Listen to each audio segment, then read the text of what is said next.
یہاں پر ایک جو المیہ ہے میری قوم کے ساتھ کہ کچھ چیزیں غلط العام ہو جاتی ہیں پھر انہیں صحیح کرنے کی کوئی ضرورت محسوس نہیں کرتی۔ ایک چیز غلط ہو جاتی ہے نا جب سے مشہور ہو جاتی ہے پھر کوئی بندہ اسے ٹھیک ہی نہیں کرتا، وہ کہتے بس غلط ہے تو پھر غلط ہی چلنی چاہیے۔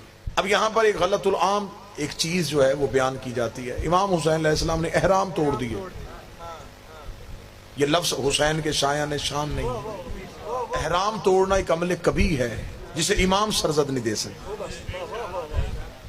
احرام نہیں توڑے، حج کو عمرے میں تبدیل کر دیا۔ اگر ہم یہ جملہ ممبروں سے پڑھتے اور بچوں کے ذہن میں یہ جملہ بتاتے تو یہ جملہ اختیار امامت کو ثابت کر سکتا کہ امام کے پاس اتنا اختیار ہوتا ہے وہ جب چاہے کسی بھی عمل کو حرام کر سکتا ہے۔ یہ اختیار امامت ہے، یہ امام کی طاقت ہے کہ امام جب چاہے کسی بھی واجب عمل کو روک سکتے ہیں۔ امام حسین علیہ السلام نے جب کہہ دیا تھا کہ میں جا رہا ہوں، امام حسین کے جب حج سے نکل رہے تھے امت پہ حرام ہو گیا تھا وہاں رکنا، امت کا وہاں رکنا بنتا ہی نہیں تھا۔ اگر مکہ میں لوگ حسین کی صدا پہ لبیک کہہ دیتے اور سمجھ جاتے کہ امام کے بغیر حج نہیں ہوتا تو کربلا میں یہ صدا آنی نہیں تھی کہ جلدی قتل کرو نماز ادا کرو۔